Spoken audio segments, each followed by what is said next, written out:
Good evening, everyone, and welcome back to Cannon Chatter TV. I'm G Talks Arsenal, your host for tonight's show. And welcome to the show. It's Last Orders, where we're basically going to be reviewing last night's, one might say, epic win, crucial win, big win, whatever you want to call it. It was a win. It was a much-needed 3 points in the race for top four, given the fact that, you know, our rivals have somewhat stumbled over the last couple of fixtures. So, yeah, really looking forward to the show. Obviously, no Stephen tonight. Those of you who don't know, and I'm sure he won't mind me mentioning, he does have COVID. He's not feeling very well at the moment. So we're just sending him positive vibes if he's watching, if he's not watching. But yeah, sending him positive vibes, wishing him a speedy recovery, and hopefully he'll be on your screens and our screens as soon as possible. So yeah, rest up, bro, and we'll see you soon. But I am joined, obviously, by one of our other members of Cannon Chatter, Lottie. I know you're busy these days, but how you doing, Lottie? Yeah, I'm all right. The Arsenal must give me a heart attack with an own goal now because the Arsenal ladies playing Chelsea away at the minute. So I've kind of got like a multi-screen going on at the moment. I've got like an AirPod and my thing in. But yeah, I'm good. I'm just glad to have the winning ways back. The men have finally got their first win of 2022. Yeah, first win of 2022. First. The academy did it before them, so did the women. So it's lacking. Yeah, definitely. And as everybody will also notice, we're joined by a very special guest, a gentleman who did actually make his debut the other night on Cannon Chatter, and he was so good, I thought I'd invite him back. Neil from Cannon FC, how you doing, Neil? I'm good, man. I'm good. As Lottie, I just want to echo what Lottie said. First win of the new year by the first team, and hopefully we can build on it. Hopefully, definitely. And you know what? I really enjoyed about your debut on Cannon Chatter TV was your positive vibes, man. I really enjoyed it. Bringing that energy, bringing that enthusiasm, that passion, with a smile on your face, and so definitely had to get you back. Definitely. I appreciate it, man. Thank you so much.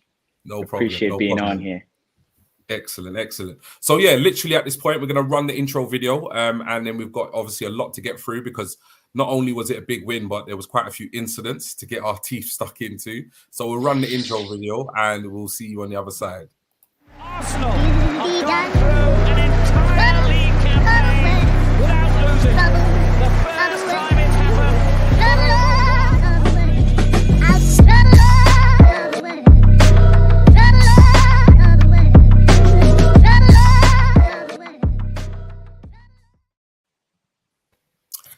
Yes. Good evening again for those of you who are just joining us, and welcome back to Cannon Chatter TV. We've done the introductions. You know why we're here. Last orders. We're here to talk about last night's massive win against Wolves away from home. And obviously, I'll go straight to the comments before we kind of kick off with tonight's show. And we've got, let me just bring this up because it's something I always forget to do, but I'm not going to forget tonight because I don't have Stephen babysitting me in the background. So I'm going to remember. I'm going to have to be a big boy and do it all myself. So, first of all... Gee, you have to be a big boy because I'm not going to help you, am I? Definitely. And you know what? You know what he's going to do, though? After this show, Lottie, he's going to tell you off because I've got my Cannon Chatter t-shirt on. I know. But I've just come in from getting my under 11s to win 3-0, so I'm all good. Well, I'm the teacher's pet tonight, so I'm in a good books. Get me.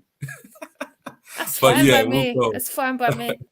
So Lee Meadows is in the chat. Evening, guys. Hope you're all well. Good evening, Lee. Stu here. Evening, you lovely bunch. Happy Friday.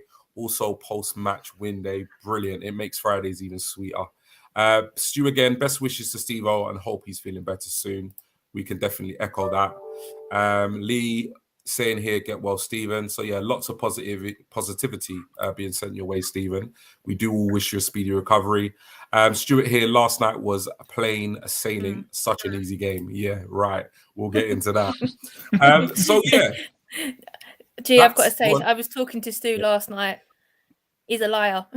He's stressed. He was stressed like I was. Yeah, that wasn't easy sailing. Listen, it wasn't an easy watch at times, but we'll get into that. But look, we're going to go back in time. Obviously, the kickoff was, I believe it was at 7:45.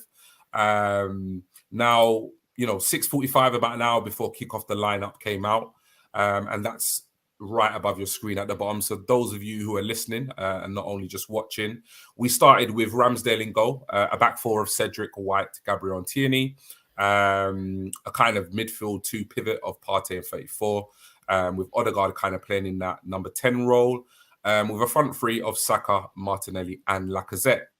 So I'll come to you first, Neil, on this one. Team sheet comes out at 6:45. Any surprises? Happy with the lineup? I was more or less happy with the lineup. I wasn't too surprised that Tommy was not our right back yesterday. I didn't want to see us force him back into the team because he's more or less our only proper right back. Mind you, Cedric kind of pulled off some surprising crosses yesterday into the box. But no, it was more or less straightforward. I expected that midfield. I expected Xhaka and Partey in the midfield as well. So, and Laka up top, he's now officially the captain of the team. So, he's always going to be starting. Yeah. Lottie, I'll come to you. Obviously, now with regards, I know you're multitasking tonight because you're watching the Arsenal ladies. I know, but it's a case of Zinsberger saving all these ridiculous shots, and Leah Williamson absolutely bossing it tonight. I've missed her. Sorry. No problem. No problem. So if you see me cover my face, guys, it's not good. No worries. But in terms of the lineup itself, obviously, Neil kind of touched upon, pretty happy with the starting 11. Not surprised that Tomiyasu wasn't involved, obviously, given his recent injury. What were your thoughts on the lineup? And I'm also going to kind of add a little extra question there because I know you are a massive fan, as we all are. Surprised that ESI is still starting on the bench, given obviously his form in terms of scoring goals this season? Do you know what? With him, Martinelli, apart from his red card, has been undroppable. I mean, who do you start? You cannot choose who starts. It would mean you'd have to drop Martin, and there's no way you're dropping B or putting Martinelli up top because Martinelli is lost up top for me. He's not at that level to be up top on his own. So at the moment, I'm quite happy for him to stay on the bench, but obviously he's going to shine again because of what happened during the game. But as in regards to the lineup, do you know what? It's what I expected. It's what I thought Arteta was going to put out. As much as our lineup the other night didn't exactly reflect that, but reoccurring injuries, I'd rather Tommy stay away until he's fully fit than constantly have that constant niggle because we've got Chelsea, we've got Liverpool, and we've got United coming up. And I'd rather have him fully fit then and miss out the little games. So definitely, it's what I expected. Definitely. No problem. And to be honest, I echo everything you both said. I was pretty happy with the lineup. I was somewhat concerned when I saw Cedric. At the same time, I was expecting it just because, like what Neil said, with regards to injuries. With Cedric, I'm not worried about the smaller teams. Don't get me wrong. Every club in the Premier League is a big club, but in terms of talent history, they are a small club. Yeah, and I'm quite comfortable with him there. The only thing that really does for me is his crossing. Other than that, he's just unappealing. Yeah, definitely. But like I said, like for me, it was one of those things where I expected it. And to be honest, I've come to terms with the fact that he probably will be appearing here and there over the next 16 games. But echo everything you both said about the lineup. I was pretty happy, with the first 11. Just quickly, we'll go to some of the comments before we move on to obviously the first kind of 15, 20 minutes of the game. Lee Meadows here. We didn't expect 34, did we? Actually, that is a really good comment. I'm sure he got a straight red, and it's a 3-game ban. He's only been banned for 2. I don't know, to be honest. I'd have to go back and check. Straight red is 3 games. I'm pretty sure, not 2. Yeah, I'm not too sure. I can't even remember. But you got to It's been remember. so long. It's been so long since Arsenal played. I've even I know. forgotten what's kind Gee, of but happened. you got to over the last- remember, it's like me and Stephen said last night. 3 things are guaranteed in life: taxes, death, and Lottie getting a payout on a Granite Xhaka card. Yeah, 100%. 100%. Stu here saying we forced Tommy back before, sort of. We just need him fully fit and raring to go. Fingers crossed for Brentford. And good evening, John George. Lottie, come back on Twitter. We miss you. 100%. But Lottie will come back when she's good and ready. And it's entirely up to you, Lottie, isn't it, when you come back? Yeah. But yes, I do echo what John George says. We do miss you. Stu here saying, I told you 34 was available for the game. No one believed me the other night. Right. So, obviously, before we get onto the actual, goal incidents, because, there was quite a lot going on in that game. Lottie, I'll come to you first. The first kind of 15 to 20 minutes, what was your overall opinion or perception of how the game was going in kind of the first exchanges between Wolves and Arsenal? Do you know what? For me, it was really, really slow. We should have been straight out the door. I know, like last season, we didn't even beat them once, which was, let's say, embarrassing for the Arsenal. But it was just slow, and it was hesitant. It wasn't quick enough for me. Yeah, Neil, what did you make of the first kind of 15, 20 minutes? First 15, 20 minutes, I thought Wolves was more in control. They had more possession of the ball. It seems as if we were a bit rusty. And not to go off topic, but that's my concern about our lack of games. How so far and few, in between we have them. But it is what it is. We had to we have to really try to start better and learn from these incidents. This first 20, 15 minutes, go back, look at it, say we need to start right out the gate. Don't try to be too slow and then grow into the game. We need to start from whistle one. Definitely. You know what though? It's like what you said about going off topic, but it's actually a very valid point. Because one aspect is that you can look at it from one side in that, not having to play, multiple games, whether that be in the cup competitions or Europe, can definitely work in our favor. At the same time, it's like you can get somewhat ring rusty, because it has been a while since we've actually played a game. And yes, don't get me wrong, we probably needed that given our situation with regards to COVID and its suspensions, etc., etc. But there is a flip side to it, and it is a very valid point in that other teams, yes, they have more of a congested fixture list. At the same time, there's nothing like actually playing regular football. So that can also kind of have an impact on our performances. And also the other point you said about starting off fast, that is definitely something that I've seen in this Arsenal side, and what I've seen, which I've been quite critical. Usually, if you look at the first 5-10 minutes of an Arsenal game, sometimes when the first ball's kicked, you can literally almost predict how we're going to play over the course of the 90 minutes. There's intent. There's intent in the play. And then if we kick off and we're up for it, we're usually up for it the whole 90 minutes. I was a little bit worried when the game started, if I have to be honest. It was slow, it was laboured. Wolves definitely looked, the better side. But having said that, they were very much, and they are very much in, for that race for Europe. And they're on great form. They've got a really good record against us in recent times, particularly at home. So, it was somewhat of an unsettling kind of first 20, 15, 20 minutes.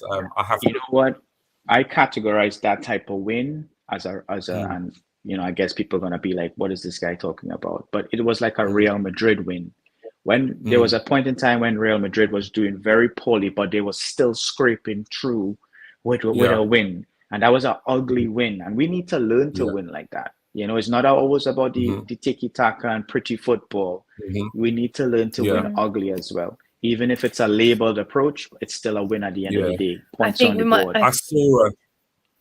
Yeah, go on. So, sorry, G. I was going to say, I think we need to go back to the George Graham days. Even I know about 1-0 You to know the what? Arsenal. You know 1-0 what? to the Brilliant, I but Arsenal. it was saw solid 1-0 wins. Yeah, it's like for me, it's like I think a lot of us were obviously, that's- you know, kind of, you know, spoiled with regards, you know, Arsene Wenger and, you know, that style of football. But I saw a really interesting quote today. I'm surprised I'd not seen it before, and it was like, I'd rather lose. I'd rather basically win ugly than play beautiful football and lose. And it's true. You know, the amount of times I used to sit and watch Arsenal and think, how, with all that possession and all those chances, how could we lose that game? Like, honestly, how? You know what I mean? Yeah. So I definitely think there's a fine balance. Obviously, we want to see better performances.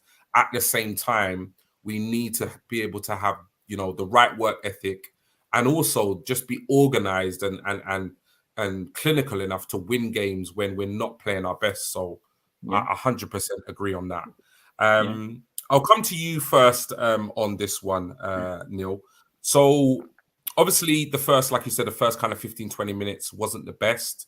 But then on the 25th minute, somewhat of a, you know, you might want to call a scrappy goal. I can't even remember at this point whether it was a throw-in or a cross, but it came into the box from the left-hand side.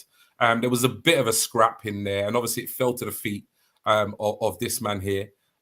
You'll see him celebrating in front of the Wolves fans. Some of them actually doing some hand gestures that I won't mention live on air. But he obviously got his third goal of the season, and obviously later on we learned that he was actually voted man of the match. But yeah, what did you make of obviously the goal? And at this point, how was you feeling when we actually took the lead in what was obviously such a crucial game? That was a surprising. I mean, it was a striker's finish for a defender, one, and two. I saw leading up to that goal, we had a few opportunities. So, and we were actually starting to turn the screw a bit. So I was like, okay, something's gonna come, and we need to go into this first half at least one goal up, and it came. It came from I think it was a corner. I think it was from a corner, right? Yeah. From Martinelli, whipping the ball into the box, missed Lacazette, and it went landed straight to this guy right here, and well deserved. You know, he's well deserved man of the match as well. He puts out. You know, he's one of those players that puts out on the pitch for that 90 minutes. He does it for the team. You know, so, and it showed that it meant a lot for him to score. You know. Even at the final whistle, when I wouldn't call that referee's name, but when he blew the whistle, you saw he went down and his hands was like, yes, you know, and it was his goal that won us that game. It's 3 points. Now we're into fifth, you know, a couple of points off for fourth place. Definitely. A couple of points off for third.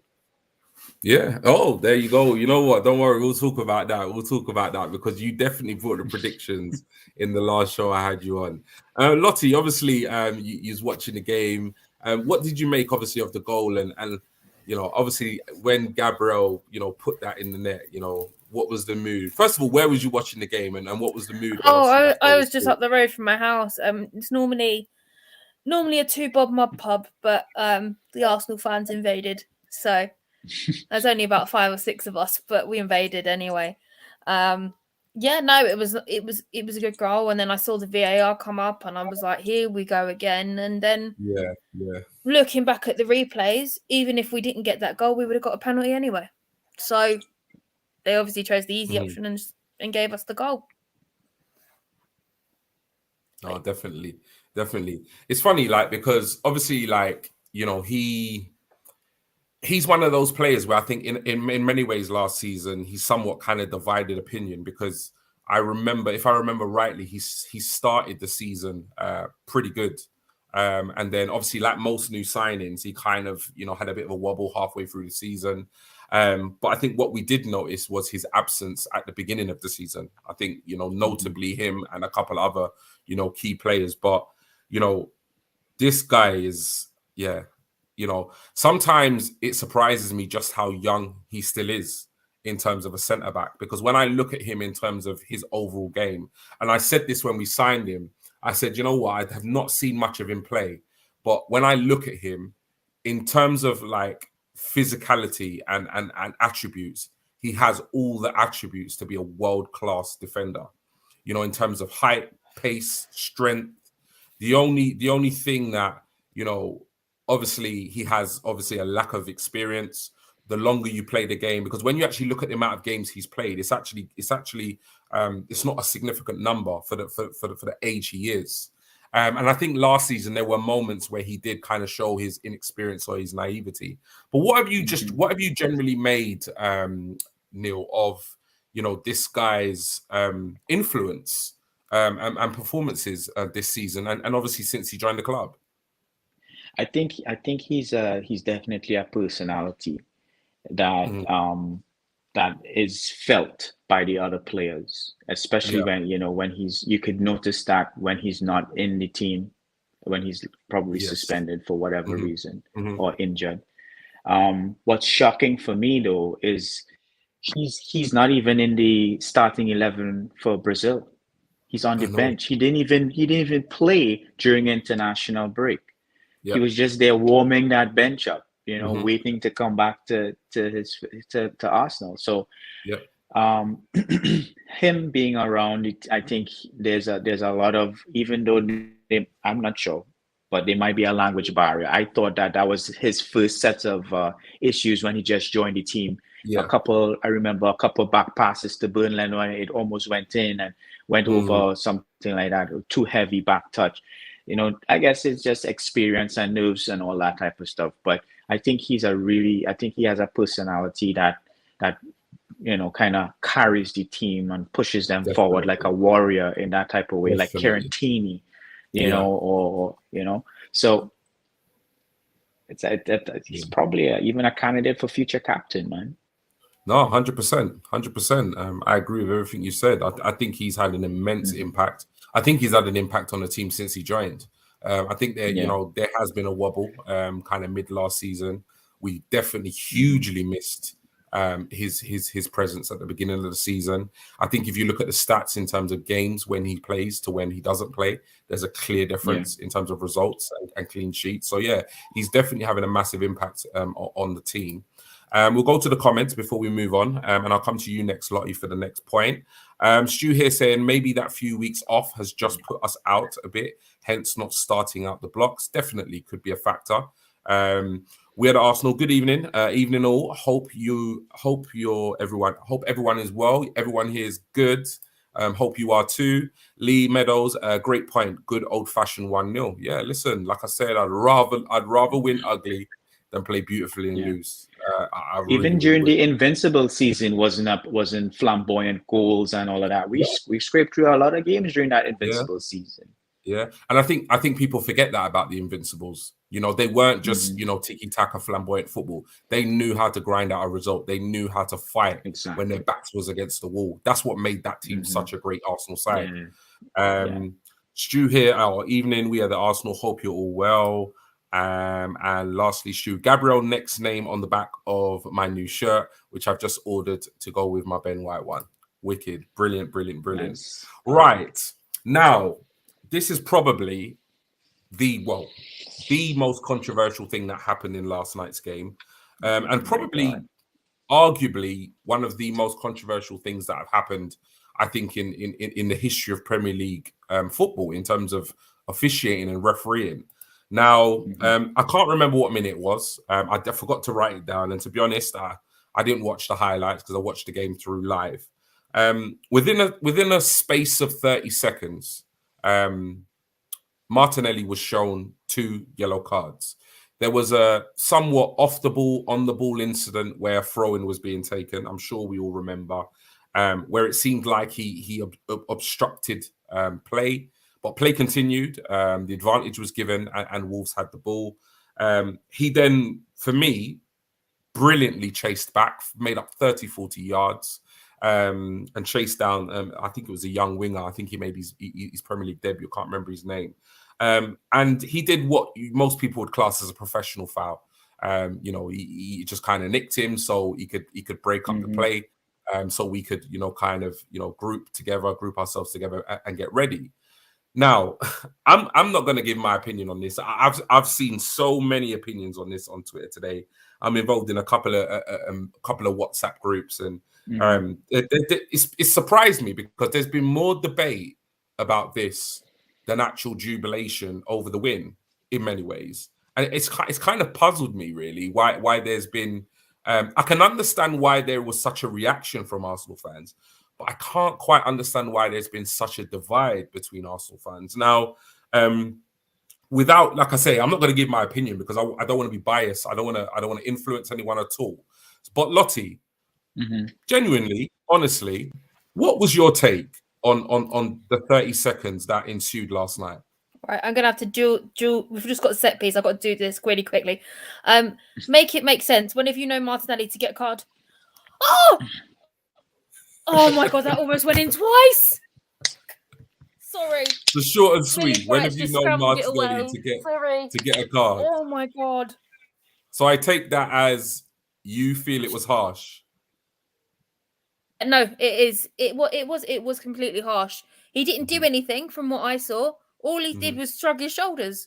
I don't even know what. The thing is, he whipped out a yellow and then ripped out the red. So I don't know what happened there, to be honest. No problem. Neil, sorry. That's all right. What was your opinion on this incident? So I'm gonna quote my countryman Shaka Hislop. Yes. He said the two incidences were yellow card offenses. 100%. Because he tried to handball the ball back out to play when the guy was throwing it in, and then the professional foul. Yeah. However, the space of time, he said he would have been okay with if it was just one yellow card. Here's my spin on this whole thing. If any yellow card is to be issued, what happens? What usually happens? A whistle is blown. There was no whistle. None for the first one. So the player did not know he was on a yellow in the first place because it wasn't even issued. And then the second was when he showed the two yellow cards back to back, pointing because you got a yellow because of that, and then for this. So then you get a red. That to me is way too harsh. There's no common sense there. And it always begs the opinion, is there some sort of agenda against Arsenal Football Club? Because in my opinion, you're going to issue, and this is football, if it's Sunday League or all the way up to the top levels, a referee, a FIFA referee is supposed to blow their whistle to issue or stop play to issue the card. None of that happened. It only happened when he issued the two yellow cards consecutively to show the red. It was like there was something behind it. And these are the things I would like to see be investigated. And in my opinion, I think that red card should be challenged by the club. To be quite honest, it was crazy because you know what, I was watching the game and I couldn't. I saw him go like this and then like this. Yeah, and I actually said to my son, I said he sent him off. And he was like, what do you mean he sent him off? I said, he sent him off. And then out came the red card. But for the life of me, you know, I just can't understand how he's come to that decision. Because it's like, for me, it's like the decision was massively harsh. Because for me, if the card had been given or the player was on a caution from the first incident, the second incident doesn't happen. Yeah, absolutely. It doesn't happen. You know, but what he's done is he's actually given the advantage play. Martinelli, for me, I've seen some people criticize Martinelli to say, you know, he shouldn't have put in a challenge. You know, we had plenty of players back, etc., etc. And you know what? Don't get me wrong. Like everybody has their own opinion, and I respect everybody's opinion. But ultimately, I don't see anything wrong with what Martinelli was doing. And I tell you why. I'm fed up of Arsenal players, you know, half jogging back when we've lost the ball and we're getting counter-attacked. I'm fed up of seeing Arsenal players, you know, absolutely lunge in and you know, put in an awful kind of, you know, Street Fighter, Mortal Kombat challenge, and you know you're gonna get a red card. For me, what Martinelli was doing was he was showing his work ethic, he was showing his, you know, his desire to get back and help the team. Maybe he showed somewhat level of naivety. Well, look, he's 21 years old. You know, that there's always going to be a level of naivety at that age. I guess so. I just can't understand how, like you said, Neil, it's like, for me, it's a common sense issue. Forget the letter of the law, because a lot of people say, "Oh, but the letter of the law, they're two yellow card incidents. The referee has every right." Well, of course he does, but come on, man, we're working with people here. It's common sense. Exactly. Not only that, like rightfully said, like you're working with people here, and like he didn't do his job. This is my problem.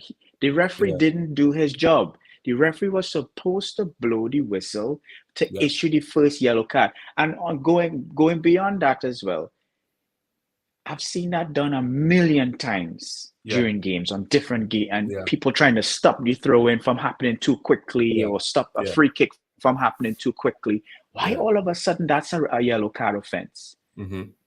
It's crazy. It's crazy. That's a question mark for me. So I agree with you. I think, you know what? I think had he blown for the throw in and given a yellow, and then a minute later Martinelli did what he did, I could say even there it was harsh, but I could say I can understand it. Yeah. But how he's given him a yellow card for an incident that's happened, and then another incident's happened, and he's called it back and given him a double yellow, bruv. Listen. I literally in the WhatsApp group last night, I said to Lottie and Stephen, I've never ever seen it, and I know it has happened. I know there've been instances of it, but I've never seen it. And I can hear you guys, but you've got to kind of stop. You've got to go out of your way to want to have to send somebody off in that situation. You know that was his. And in addition to that, his intention. Yeah. And in addition to that, allowing the advantage play, knowing that you're gonna book this guy, and then see him do another tackle that's worthy of a yellow card as well. Common sense has to come in here and say, wait, this guy doesn't know that I'm gonna issue that first yellow. He has to at least give the single yellow card. Yeah, and say to him, you know what, mate, you're a lucky boy. Are you guys hearing me? Yeah, I can hear you. Lottie? I'm not sure if it's my internet, but I can hear you clearly. You're good. I've muted myself. Sorry, there's a lot of non-friendly YouTube words coming out my mouth right now. I know. I'm wondering if just had a goal disallowed. So I can hear you. 8 minutes extra time. I was just making sure it wasn't my internet. I'm not sure. No, I can hear you. I can hear you. Okay. So we'll go to the comments real quick before we move on. But yeah, I think that reaction to that Martinelli red card, I think is going to rumble on for some time, because it was just so out of the blue, and so just I thought I'd seen everything when it comes to officiating Arsenal games, but that surprised something me. New. So Lee Meadows here, think it was on about the 70th minute. Thank you. So too. Riddy Sakar, evening, Cannon Chat, evening, Riddy. Stu here, evening to Riddy. Riddy Sakar saying, "Oh no, how have we not scored there?" Do you know what? The ball was headed about 6 or 7 times, and Millie Bright just got to it. Unbelievable. Please keep us posted. Stuart here, no idea, Riddy. Leah Williams has just got away with a handball. Okay. Riddy saying hello, Stu. We've got some more comments with regards to the game. Let's hear. We've got Lee Meadows. Never seen a red like that. Unfortunately, we can't appeal it. Really? Stu also saying, I think it's because it was a double yellow, or something like that. I'm not sure why we can't appeal it. Yeah, it's because because it wasn't a straight red. It was a double yellow. Double yellows. Yeah, something like that. I'm sure that's the rule. Stuart saying here, I have no idea why we have not appealed against the card. It was just complete a farce of refereeing. Stu, that because it's 2 yellow cards, Lee. Okay, that is exactly why. Yeah, exactly from Lee. Stu thought that my screw us over. Well, yeah, I thought that was going to be the beginning of the end in terms of the game. Stu didn't know if there was another way to appeal the passage of play, etc., and the lead up. And we've got Chris here. Good evening, Chris. Thing is, if it was roles reverse, would we all be shouting for a double yellow?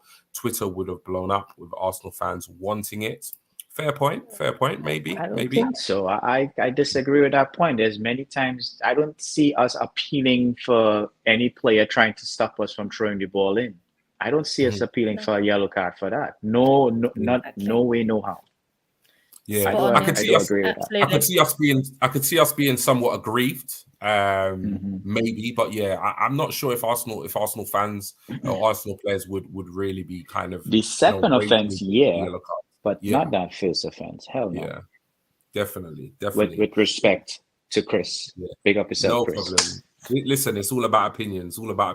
Yeah. I'll come to you first on this one, Lottie. Obviously, shortly after, so we are 1-0 up in the game. Obviously, the Martinelli red card, for me, I was just thinking, oh, God, here we go now.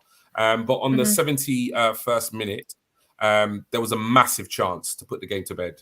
Lacazette was played through, and, this picture is a great angle. Now, what are your thoughts on this? Is I've seen a lot of debate about, was it good goalkeeping? Was it as easy a chance as it looked at first glance? But yeah, what's your general thoughts? What a volley! It's standard Lacazette at the minute.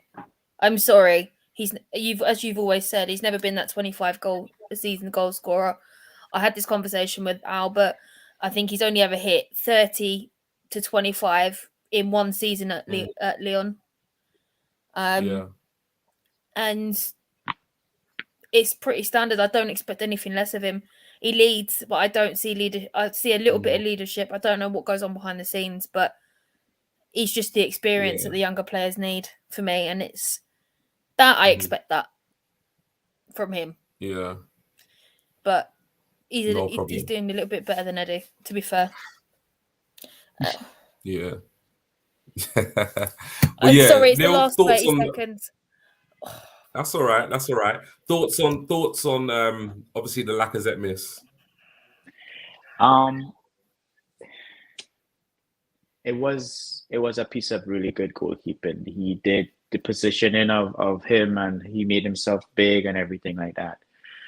But as Lottie rightfully said, he's not that 20+ goal a season type of striker, because a more clinical finisher would have taken an extra touch to more or less throw the goalkeeper off and maybe chip it in, as opposed to going for the far post. There's no way that he was going to hit that. Because the position of the goalkeeper was pretty good. I have to say that. That Wolves goalkeeper he positioned himself really well. So yeah, man, and you guys should put a poll out asking people were they surprised with the miss from Lacazette, because that is again what Lottie said, it's kind of his form, But before anything goes further, I have to congratulate you guys, man. 10,000 subscribers, big up yourself every time. That's really that's a massive landmark. So I have to say, congratulations to you guys, and definitely keep going. Thank you.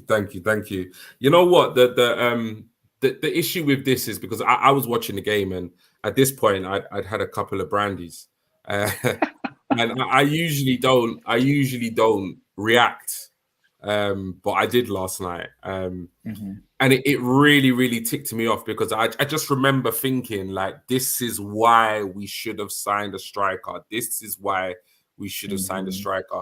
Because it's issues and incidents like this which are going to cost us. Like, it didn't cost us last night, thankfully, but I am sure, I really don't want it to happen, but I am sure between now and the end of the season, we're going to drop points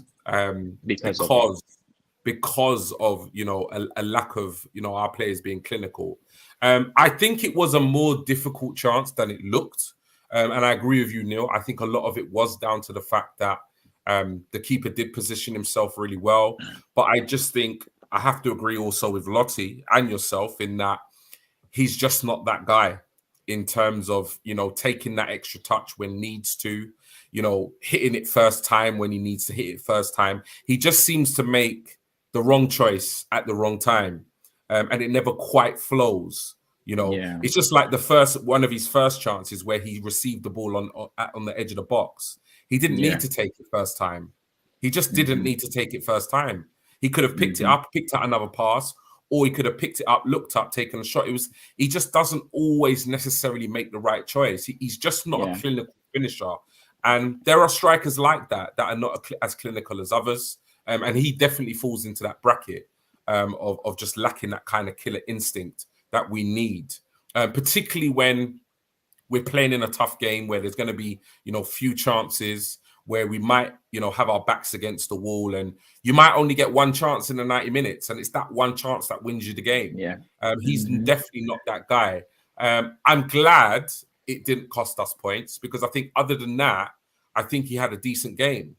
You know what I mean? I wouldn't say he had an exceptionally good game, but I think he had a pretty good game in terms of, and that's what I do like about Lacazette, is that it's very few and far between. You can look at a Lacazette performance and say, you know what, he was awful. He does work hard. He does hold up the ball well. He does have leadership qualities. And to be fair, when you look at that whole situation with Aubameyang and the fact that his future is uncertain, he could easily just take the piss between now and the end of the season. Just put his feet up and not put in the shift. But he hasn't. If anything, the Aubameyang situation and the uncertainty of his future somewhat galvanized him. And I think he's playing some of his best football at Arsenal in recent weeks and months. So, it's a bad miss. He should have ended the game there at 2-0, because if that goes in at 2-0, with that time to go, the game's over. At the same time, I do like Laka. I'm not gonna lose any sleep if he leaves in the summer, because I do think we need to bring somebody else in.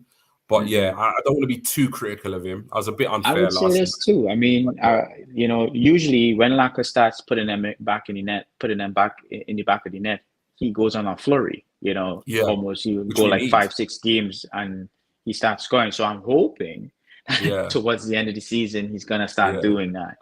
Hopefully. And show up a little bit.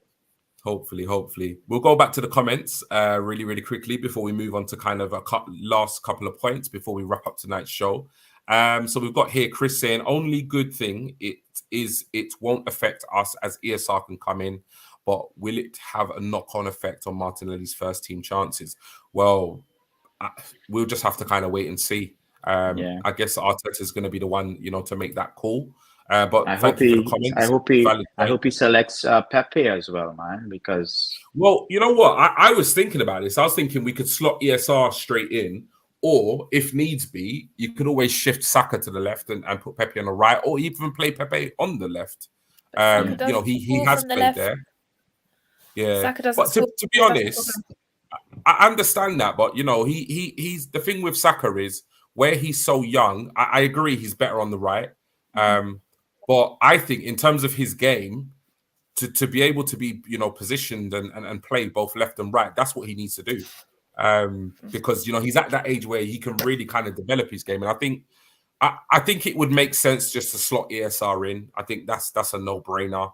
But I think we have options, in those kind of wing positions. So I'm not too fussed about the fact that he's going to miss the Brentford game. Rudy Sakar saying, let's enjoy the weekend. 3 points and a clean sheet. What else would you want from an away game? 100%. It wasn't perfect, but we got the win. Chris saying, surely he puts that through the keeper's legs. It's a clear chance. Rudy Sakar, that's why he doesn't deserve a new contract. Can't disagree, to be honest. Harsh but true. Lee Meadows, alcohol equals Arsenal medicine. Believe you me, I had quite a few medicines last night. Stu here, only Lee Meadows. We know that's never going to be enough. Rudy Sakar, against Burnley, he had less time to think. And last night, we had a few more seconds. Chris, I did sit there at work expecting a 93rd minute equaliser by Wolves, 100%. Stu, I think we all did, Chris. I think we all did, Chris. Stu, I was surprised Pepe did not come on for Laka instead of Eddie after a great boost of confidence at AFCON. And lastly, can't we stick Pepe at striker? I mean, he can hardly do any worse than the current two. Well, you know what? It's a good question. It's a good thing to raise. It's not one that we're going to tackle tonight, but I think question marks have definitely going to be raised about Pepe's future, because he wasn't in and around the team very much before AFCON. He had a decent AFCON. He's come back, and I think the next 16 games really are going to determine whether or not he has a future at the club. And I'm sure that's something we will revisit at some point over the next couple of weeks before the season ends. So yeah, just generally, I'm going to bring up this picture now with regards to the Arsenal team. And I'm not sure who I came to first on the last one, but I'll come to you first on this one, Neil. What did you make of the general performance? I thought it was a hard-fought performance. I thought it was a very cohesive performance, and I think that the guys are fighting for each other, and that's very important to me when it comes to this team and our being, Champions League spot hopes. I thought it was a really, really, really cohesive performance. Came together when it was down to 10 men. It was a, Mikel Simeone masterclass. Definitely. Any standout performances for you, Neil, in terms of players? Gabriel, Ramsdale, and I'll even throw Cedric. Now, Lacazette, we know what we get with Lacazette. He's always a hard worker. So I'll kind of exempt him from that. But I'll put Cedric in there because he whipped some balls into that 18-yard box that I thought that we should have been burying. But we didn't. So I'll give him a little big up. Definitely Ramsdale, Gabriel, and Cedric would be my standout performances. Excellent. Thank you. Lottie, obviously thoughts on the overall performance and any standout performers for you across the 90 minutes? Do you know what? It's got to be Aaron Ramsdale. He's just... Oh, he just makes me smile. And he made some brilliant saves, and obviously Gabriel, the whole back line were great. And yes, I do include Cedric. I don't compliment the man very much, but that back line was brilliant as usual. With most of them now, we know what to expect when a team like that comes out. But I just love that back five. People will say, "No, we don't have a back five." Yes, we do. I haven't seen it in a very, very, very long time. And it's just nice to see it back, and it's nice to see team spirit, and they want to fight for it. They just don't roll over anymore. Yep. No, definitely. It's Thank you so much. For a long time. No, for sure. Just a couple of more things that I want to kind of get both your opinions on. Because like I said, it wasn't the most exciting game in the world, but obviously it was a big game. And when you look at kind of the fixture list coming up, we've got some, what people might say on paper are favourable fixtures, although in the Premier League, nothing's a given with who you play. At the same time, it was really, really good that, we'd made a winning start to the next kind of 5 fixtures that we've got. But I just want to go back to an incident because it was something that made the headlines a couple of weeks ago. And it was obviously, there was a lot of controversy about Xhaka's yellow card where he was seen to be time wasting. There was some reports about potential bet fixing, which from what I've heard has been kind of case closed. Well, so far it's been reported. But I'm not sure what minute it was, but Gabriel was booked for time wasting. It was probably the only, some people might say, smear on what was a fantastic performance. But generally, I just kind of want to gauge your opinion, Lottie, on, first of all, time wasting as a general kind of behavior of footballers. And do you think it's a problem with Arsenal players this season? Not with us at all. I mean, you can look at time wasting. If you look at the teams that we've played, the most recent one which drove me mad when I was down in front row in the clock end was Burnley. And all that keeper did was hold the ball for a good 30 to 40 seconds, and no one did nothing. That was Aaron Ramsdale. We would have got carded. Yeah. Simple as it happens across the board. And because they're playing the Arsenal, no one seems to care. If we do it, it's a big issue. Yeah, and definitely. I don't like going on about the Arsenal agenda, but there's a reason why people hate us, and it's just the way it is. And you can complain about the agenda this, the agenda that. They hate us for a reason. let them live let us live rent free. I don't care. True. Yeah, definitely.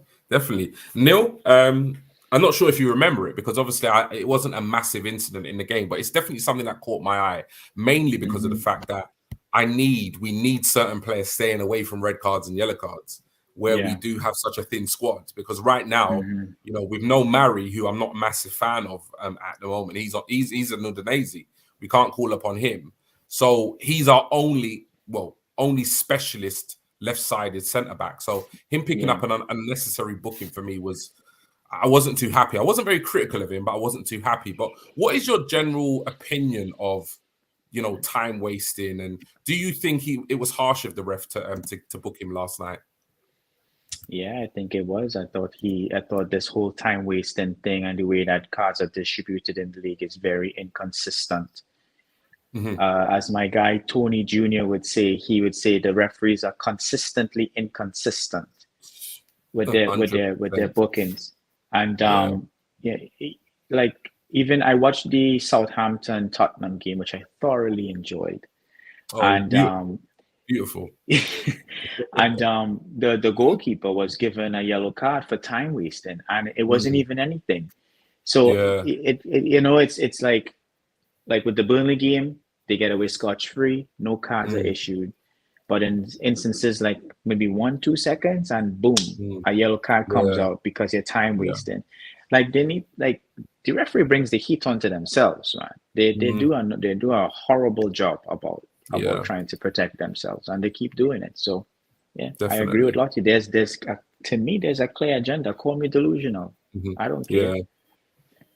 No, that's what I kept shouting out. I was in the pub, and at that point I kind of just had enough, and I was just like the Martinelli. I think that the Gabriel incident really kind of surprised me a little. And then the Martinelli thing, I was like, I literally shouted out, and tell me there's no Arsenal agenda. I literally did. That's how I reacted. So yeah, I wasn't a fan of it, and I just think of all the teams that have now been labelled dirty and time wasters, the fact that we are on the end of, you know, rival fans' lips or referees, it just tells me something, that we're doing something right. Because, they're scared. You know, we're back. Literally, yeah. Because I can't think of a less dirtier team and any other team in the league that waste. I can think of however many teams that would waste more time than us in a football game. But hey, it is what it is. One last thing I want to get your opinion on, which is not so much football related, but something that has become a kind of common trend in the modern day.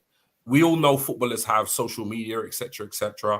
Lacazette, obviously, you know, for me, had a decent game. He missed what most people say was a gilt-edged chance. Thankfully, it didn't cost us points on the night, but he actually tweeted an apology of somewhat, basically saying, well, you know what? You know, I should have put that one away. You know, I'll go back to training. I'll keep trying harder. Really glad we got the win, etc., etc. What's your opinion, Neil, of footballers' use of social media in terms of like tweeting out apologies to fans and interacting with fans on social media? Well, I would say we're in the age of communication, and it's so easy. We have, you know, so many different platforms to reach out to one another. For instance, look at how we connected, you know, through Twitter, and, you know, we linked up.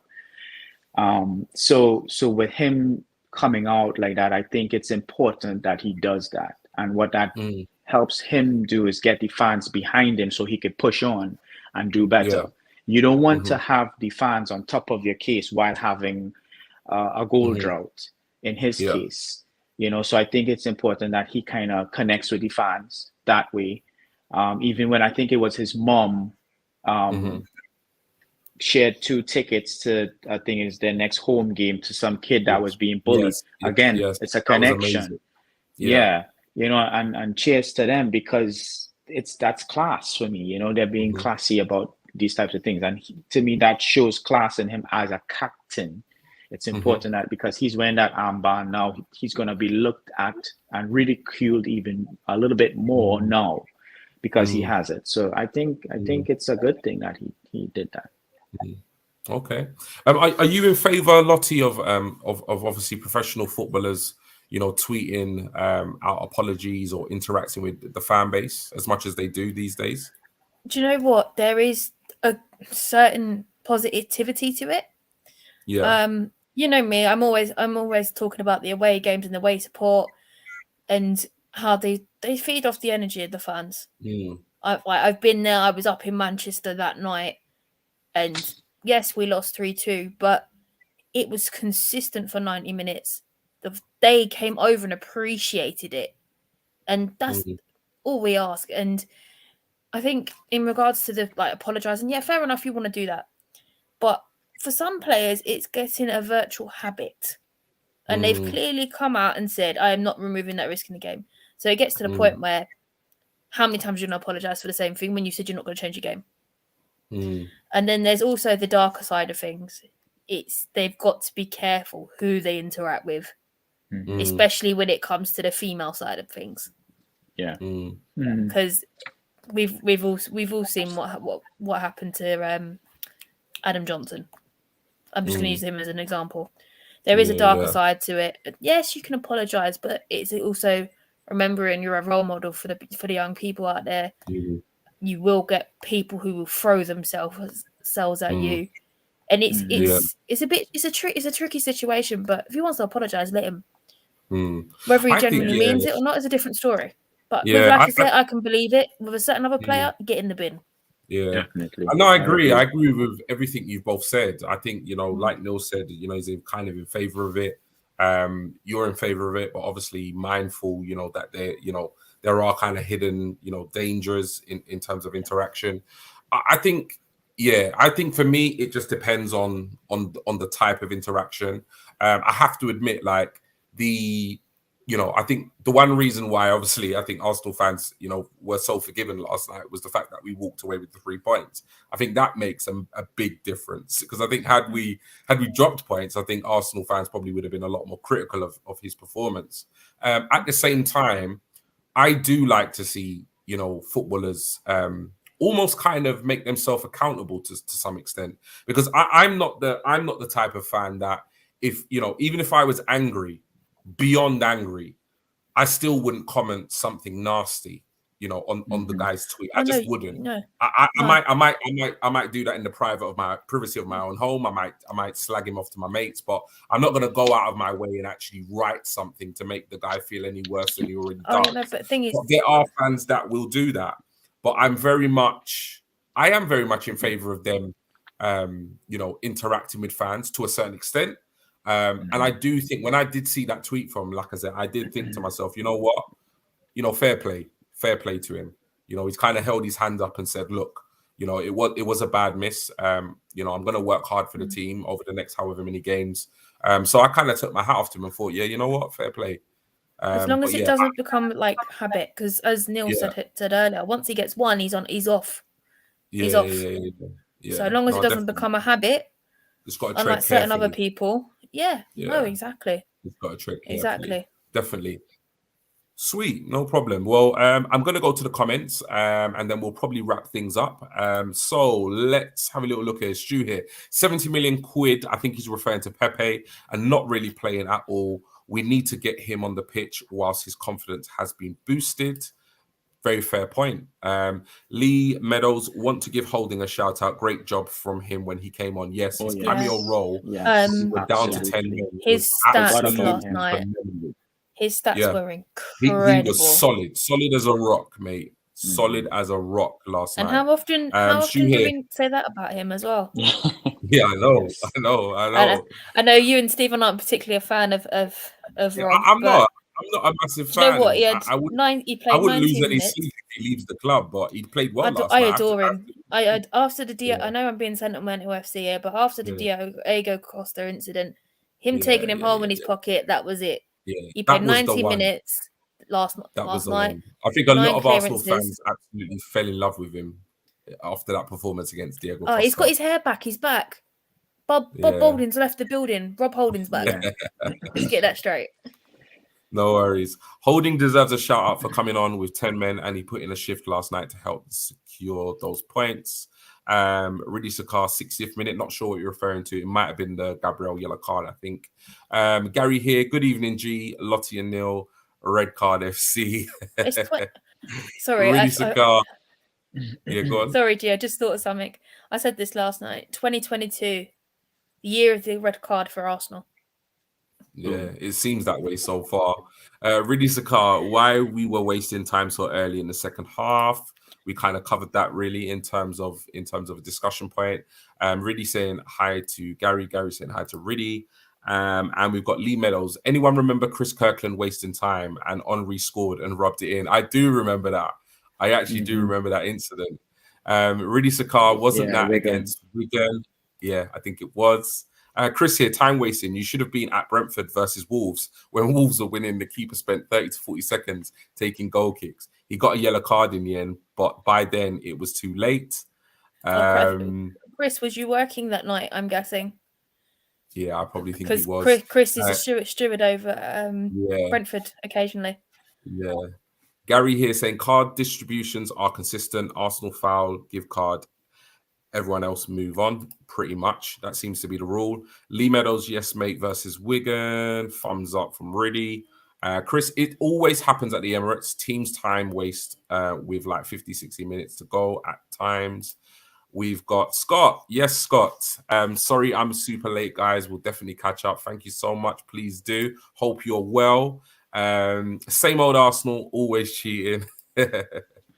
Really, Sakar, no question. Away days are the best. Wish I could go to more of them. These comments are coming thick and fast. I think if he doesn't, then certain YouTube channels will call him out and attack him like they did Xhaka and other players in the past. And I think he's referring to the lacquer apology.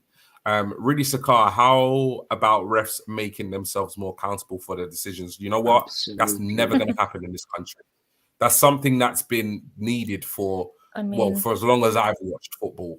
And it's just not, I honestly can't see it happening. I really can't.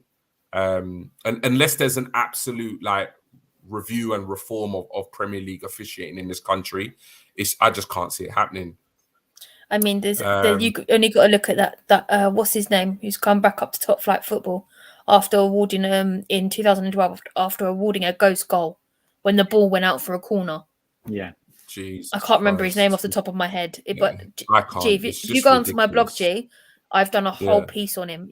I've got the footage from Watford on there. It's just ridiculous. It's just ridiculous. Just like, a lot of the decisions they make are just absolutely laughable. Yeah, but it kicked Watford out of a cup tie. You know what I mean? Yeah, he shouldn't be back on top flight football. To these bad decisions. Yeah, definitely. Gary saying here, Laka is professional. Similar exit to Ramsey in last season. I know he's trying, so it's difficult to stay mad at him. 100%. Chris, coming soon. Adidas Arsenal Special Edition red card shirt. Gary, it can't get any worse than the Team Transport for London shirts. Oh, they look like 30 tube seats, man.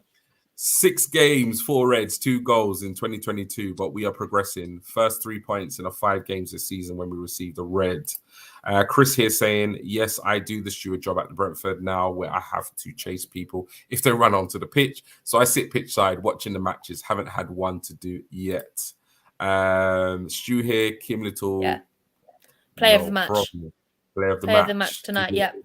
Our captain. And that pretty much sums up tonight's show. Just to kind of give you some information before we obviously, say our thank yous to Neil and so forth. We are back next week. Now, I can't give you any confirmation in terms of when we will be back. Obviously, next week's game is Brentford on Saturday, I believe. So we will definitely be back at some point early next week with a obviously preview of the Brentford game. Other than that, I think we might have a couple of other shows in the pipeline, but nothing too concrete just yet. But yeah, definitely watch your space. Obviously, look out for those. Look out for our tweets, for our interaction on Twitter. But we'll definitely be back next week at least once, maybe 2, maybe 3 times, just depending on availability and stuff. Before we go, do you think you could do me a massive favor, Lottie, and run through the socials? I can, but there's also something else we've forgotten about for the last couple of weeks, and that's the fantasy football. Okay. Oh yes, please give us an update. The deadline for game week 25. I know we've just had 24, but the deadline for 25 is 11 a.m. UK time tomorrow. So if you're in a different time zone, check out the times for 11 a.m. UK time and then work it out from there. Excellent. Yeah. Okay, if you want to follow us on Facebook, just pop in search for our Canon Chatter. Same with Instagram, Canon_Chatter. And then I haven't been really active on TikTok, but come and give us a follow at Canon Chatter _ Canon Chatter _ Canon_Chatter. What is going on with me tonight? I'm tired. If you want to follow us on Twitter, you can follow our main account, which is just reached 10k. As Neil mentioned earlier, it's at Canon Chatter. If you want to follow Stephen, who's not here with us tonight, it's at SB Canon Chatter. Or if you want to follow G Talks Arsenal, who's sitting next to me on that side of the screen, is at G Talks Arsenal. At the moment, I'm not on Twitter. I'm not sure when I'll be back. But if you want to follow me on Instagram, it's at Lottie_B and then just add a 7, just like on the screen. No worries. If you want to check out my blog, it's at lottieafc.blogspot.co.uk. Brilliant. And last but not least, make sure you subscribe, turn on the notifications, and hit the like button. Excellent. Right. You know what? Massive thank you to you, Neil. This is like your second appearance, making this a regular thing. You know, you're coming somewhat of a first team fixture. I think it's like your second appearance in the space of a week. But yeah, massive thank you from me, from Lottie, from obviously the whole Canon Chatter team. But yeah, let the guys know obviously where they can find you, what kind of content you're putting out there. This is your time to shine, bro. So you can find me on Twitter at Canon Chat. I'm going to say Canon Chat, Canon FC. And on YouTube as well, Canon FC. Facebook, you can find me as Neil Dwarka, the Realtor. Same for Instagram. That's where you can find me. Come check out my content. It's about Arsenal. I'm trying to make things a little bit more interesting. But Neil, I've got to say your puppy's very cute. Your doggy's so cute. He's so cute. Sorry. Oh, shit. Sorry. That's Princess. Yeah. But yeah, that's where you can find me, and definitely come check out the content, and hopefully I'll get another invite. Come on and hang out with you guys, man. Yeah, no problem. Brilliant. Now we'll definitely get you on. Last few comments before we wrap up and say goodnight to everyone. Can't wait for next weekend. Bring on Saturday in Brentford. United play twice now. Before we do, we will have 3 games in hand on United and West Ham. I hit 83 points this game week. And last but not least, is the last comment I'm reading is cheers, folks. Happy weekends, and come on, you Wolves, on Sunday. Last one. Cheers, Canon Chatter, folks, and everyone else. It's been a pleasure as always. Good night and God bless. And you know what? Yeah, literally, nothing more to say. Enjoy your weekend. Be safe. Don't do anything I wouldn't do. And yeah, until next time, keep chatting. Definitely. Take it easy, people. Good night. Have a good night.